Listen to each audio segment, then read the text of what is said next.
पीछे आओ जी।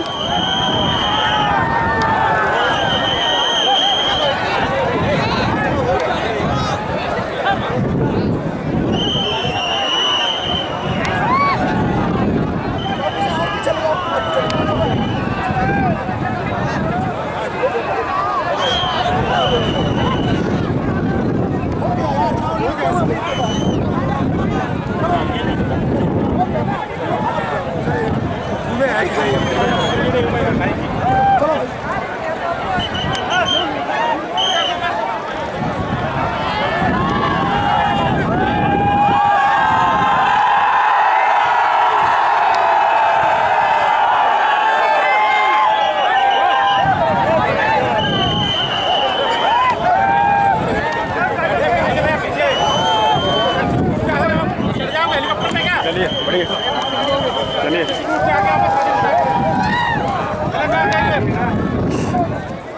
ओ भाई इधर आ जा। अध्यक्ष जी लाल रंग सपा का रंग है, इंकलाब का रंग है। हमारे माननीय राष्ट्रीय अध्यक्ष जी ने आवाज दी है आपको कि हमने दी है आवाज बड़े नाज के साथ, अपनी आवाज मिला दो, मेरी आवाज के साथ अपनी आवाज मिला दो। लोग चाहे जितना भी मिटाना चाहे, मगर याद रखो कि इस धर्म युद्ध के जो कृष्ण है वो हमारे माननीय राष्ट्रीय अध्यक्ष श्री अखिलेश यादव जी हैं। गीता में है कि यदा यदा हि धर्मस्य ग्लानिर्भवति भारत अभ्युत्थानम धर्मस्यम तदात्मानं सृजाम्यहम्। जब जब धर्म की हानि हुई है तब तब मैंने नए नए रूपों में जन्म दिया। साथियों, नौजवानों की नौकरी चली गई है, किसानों का कर्ज माफ नहीं हुआ है। बस हम एक बात कह के अपनी बात को खत्म कर देंगे, किसी का संबोधन नहीं किया, क्षमा चाहते हैं कि यहाँ पर कहा है मोदी जी ने खराब भाषा का इस्तेमाल किया था। हम इतना कहेंगे आपसे कि ये एनडीए के लोग, इनका डीएनए खराब है। डीएनए समझते हो ना? नौकरी चाहिए, अगर नौकरी नहीं मिलेगी तो कोई शादी नहीं करेगा। का हाथ मजबूत कर दीजिए और यहाँ से सनातन पांडे जी को लाखों लाखों वोटों से जिता करके दिल्ली भेजने का काम आप लोग कीजिएगा। ये लड़ाई होगी यहाँ से। बस मैं अपनी बात खत्म कर रही हूँ कि हम अमन चाहते हैं मगर जुल्म के खिलाफ, हम अमन चाहते हैं मगर जुल्म के खिलाफ। अगर जंग लाजमी है तो फिर जंग ही सही, या जंग लाजमी है। दोनों हाथ उठा के बता दो कितने वोटों से जीतेंगे। इंकलाब जिंदाबाद, इंकलाब जिंदाबाद, अखिलेश यादव जिंदाबाद, मुलायम सिंह यादव अमर रहे, अमर रहे, अमर रहे। अखिलेश यादव जिंदाबाद। धन्यवाद। के राष्ट्रीय अध्यक्ष परम आदरणीय परम श्रद्धेय आदरणीय श्री अखिलेश यादव जी, मंच पर बैठे समाजवादी पार्टी और गठबंधन के सभी वरिष्ठ नेतागण, 72 लोकसभा के कोने कोने से आए हुए सभी नौजवान साथियों, बड़े बुजुर्ग, आपके बीच पूरा का पूरा भाषण हमारे राष्ट्रीय अध्यक्ष अखिलेश यादव जी देने का काम करेंगे। हम सिर्फ इतना जानता हूं कि अगर भारत में कहीं लोकतंत्र को है, लोकतंत्र को बचाना है या भारत के संविधान को बचाना है तो हमारे जयप्रकाश अंचल जी, मंच पर बैठे हुए सभी सम्मानित नेतागण, बुजुर्गों, दोस्तों, मैं लोरी की इस धरती से, बलिदानी बलिया की इस माटी से आप तमाम नौजवानों के जवानी की ओर से और बलिया के किसानों की पानी की ओर से स्वागत, अभिनंदन करता हूं। आज के मुख्य अतिथि समाजवादी पार्टी के राष्ट्रीय अध्यक्ष और हिंदुस्तान के करोड़ों अरबों नौजवानों किसानों की आखिरी उम्मीद, जो आज के इस दौर में विगत 10 सालों में जिस तरीके से उनके सपने टूटे हैं, जिस तरह उनको धोखा दिया गया है, उसमें उनके साथ इंसाफ दिलाने की अगर कोई 112 उन्होंने कर दिया तो हमें भी अपना रेट बढ़ा लेना चाहिए। हर व्यवस्था को खराब किया इन्होंने, हर व्यवस्था को खराब कर दिया। न केवल व्यवस्थाओं को खराब किया है, बल्कि हमारी आपकी योजनाओं की भी नकल करने का काम किया। जहां समाजवादी लोग आपको लैपटॉप दे रहे थे, लैपटॉप तो दिया नहीं इन्होंने।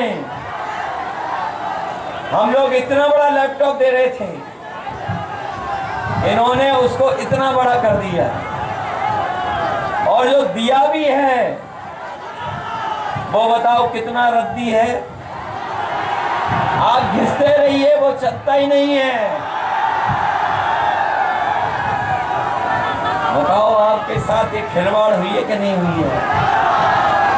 इसलिए जहां किसान को धोखा दिया, नौजवान की नौकरी रोजगार छीन लिया और लखनऊ जैसी जगह पर बड़े बड़े निवेश के आयोजन किए गए, बड़े बड़े कार्यक्रम किए, और सरकार ने यहां तक कहा कि ये जो निवेश होने जा रहा है, ये अभी तक का उत्तर प्रदेश का सबसे ज्यादा निवेश होगा। लेकिन निवेश के नाम पर मैं समझता हूं जमीन पर कुछ नहीं पहुंचा। न निवेश दिया, न नौकरी दी, न रोजगार दिया। इसलिए नौजवान साथियों, ये इंडिया गठबंधन के लोग हैं। जहां रोजगार देंगे, नौकरी देंगे, वहीं अपनी माताओं बहनों के लिए हम कहना चाहेंगे कि किसी समय पर समाजवादी पार्टी उन्हें समाजवादी पेंशन दे करके उनको सम्मान देती थी, इस सरकार ने रोक दिया। कन्या विद्याधन देती थी, सरकार ने रोक दी। लेकिन इधर इंडिया गठबंधन ने तय किया है कि अपनी गरीब परिवार की माताओं ने पढ़ाई लिख कर करके परीक्षा दी होगी और बार बार परीक्षा दी होगी, इंतजार किया होगा परीक्षा का। वो जानते होंगे 10 परीक्षाओं से ज्यादा ऐसी परीक्षा हुई जिनका पेपर लीक हो गया। न केवल पेपर लीक हुआ, सरकार को अपनी परीक्षाएं भी रद्द करनी पड़ी। और जो परीक्षाएं रद्द हुई हैं, उससे पूरे उत्तर प्रदेश में लगभग 60 लाख बच्चों का जीवन खराब हुआ है, उनके सपने तोड़े हैं।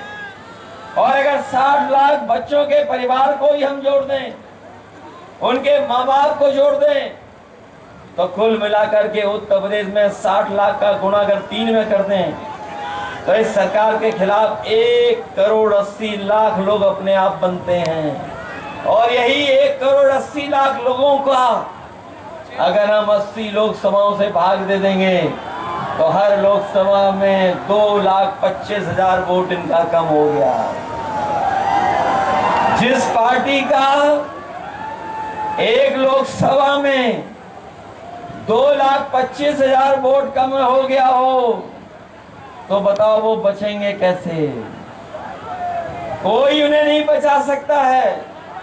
इसलिए मैं अपने नौजवान साथियों को कहना चाहता हूं, न केवल इन्होंने आपकी नौकरी छीनी है, बल्कि आधी अधूरी अग्निवीर वाली भी नौकरी इन्होंने लागू की है। हम अपने नौजवानों को कह के जा रहे हैं, जो इंडिया गठबंधन ने तय किया है कि 4 जून के बाद जब सरकार बनेगी, तो न केवल जो 30 लाख नौकरियां जो कि अभी केंद्र सरकार की हैं वो भरी नहीं गई हैं, उनको तो भरेंगे ही भरेंगे, उसके साथ साथ अग्निवीर व्यवस्था भी हमेशा हमेशा के लिए खत्म हो जाएगी। ये अग्निवीर व्यवस्था को हम लोग कभी स्वीकार नहीं कर सकते हैं। और ये अग्निवीर व्यवस्था जो लाए हैं, ये जानबूझ करके बीजेपी के लोग लाए थे।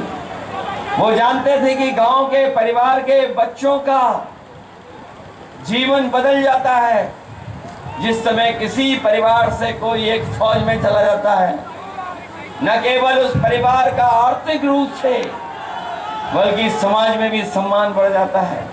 इसलिए जानबूझ करके भारतीय जनता पार्टी अग्निवीर व्यवस्था लेकर के आए हैं। मैं अपने नौजवानों को भरोसा दिलाता हूं, न केवल अग्नि व्यवस्था खत्म होगी, अगर कहीं उम्र की भी छूट देनी पड़ेगी तो वो भी छूट दे करके फौज की भर्ती को बढ़ा करके अपनी नौकरी दिलाने का काम करेंगे। इसलिए जहां ये व्यवस्था लागू हो रही है, वही हमारे लोग जानते होंगे जब 2022 का चुनाव था, इन बीजेपी वालों ने बहुत कुछ राशन में दिया था। कभी चना देते थे, दाल देते थे, रिफाइंड तेल भी दिया, नमक भी दिया, लेकिन जब चुनाव खत्म हो गया तो राशन अब कैसा मिल रहा है? राशन न जाने क्या दे रहे हैं। राशन में न केवल राशन को कम कर दिया, गुणवत्ता भी बेकार कर दी।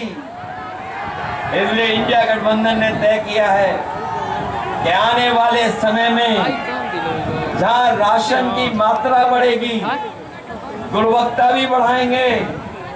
और आजकल आपने देखा होगा शहरों में पैकेट का आटा भी खरीद करके खा रहे हैं, जो क्वालिटी में बेहतर है, पौष्टिक है।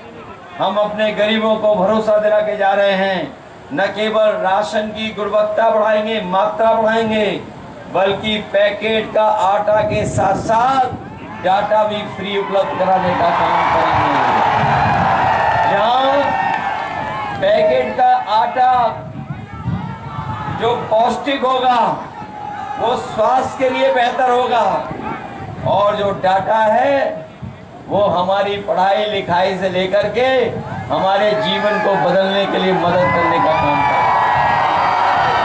इसलिए आप सबसे हम निवेदन करने आए हैं, ये चुनाव पहले चरण से ही पश्चिम से ही बीजेपी के खिलाफ हो गया चुनाव, और लगातार इस चुनाव की हवा बढ़ती चली जा रही है।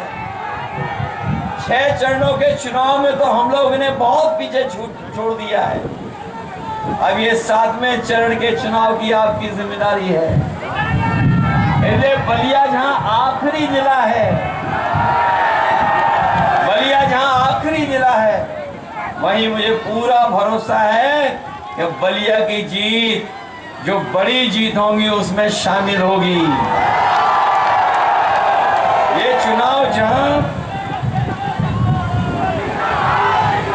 ये चुनाव जहां हमारे आपके भविष्य का चुनाव है, वहीं ये चुनाव संविधान बचाने का भी है।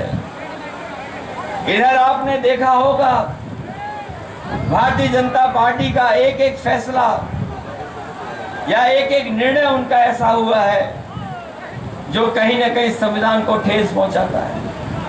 हमने कई मौकों पर कहा और हर सभा में कहा